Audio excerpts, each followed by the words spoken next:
America దెబ్బ అయితే ప్రపంచానికి గట్టిగానే తగులుతోంది. దారుణమైనటువంటి పరిస్థితులు సృష్టిస్తున్నది. ఇప్పుడు ప్రపంచం మొత్తం సంక్షోభం వైపుకి వెళ్తుంది. ఇప్పుడు గ్రీన్‌లాండ్ ఇంపాక్ట్‌తో అటు యూరప్ దేశాలు, ఇటు అమెరికా మధ్యన అసంతృప్తి పెరిగింది. రెండవది బంగారం, వెండి ధరలు పెరగడం వెనకాల అమెరికానే కారణమవుతుంది. ఎందుకంటే ప్రపంచవ్యాప్తంగా ఉన్న దేశాలన్నీ డాలర్‌లు అమ్మి పడేస్తున్నాయి. బంగారం, వెండిని కొనేస్తున్నాయి. ఆ ఇంపాక్టే ఇప్పుడు బంగారం, వెండి ధరలు అపరిమితంగా పెరగడం. రాబోయే రోజుల్లో బంగారానికి, వెండికి మధ్యన ఒక 10% గ్యాపే కనబడేది. ఇదివరకు పెట్రోల్ రూ. 50 ఉన్నప్పుడు డీజిల్ రూ. 30 ఉండేది. రూ. 25 ఉండేది.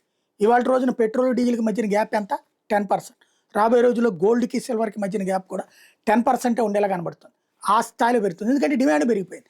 ప్రపంచవ్యాప్తంగా గిరాకీ పెరిగిపోయింది. దీనికి కారణం అమెరికా తీసుకుంటున్నటువంటి చర్యలు. మళ్ళీ అమెరికాలో అధ్యక్షుడు ట్రంప్ మారితే ఏమన్నా ప్రపంచవ్యాప్త మార్పులొస్తాయేమో. ఓవరాల్‌గా అమెరికా తీసుకుంటున్నటువంటి నిర్ణయాలు బ్యాంకింగ్ వ్యవస్థ దెబ్బతింటోంది.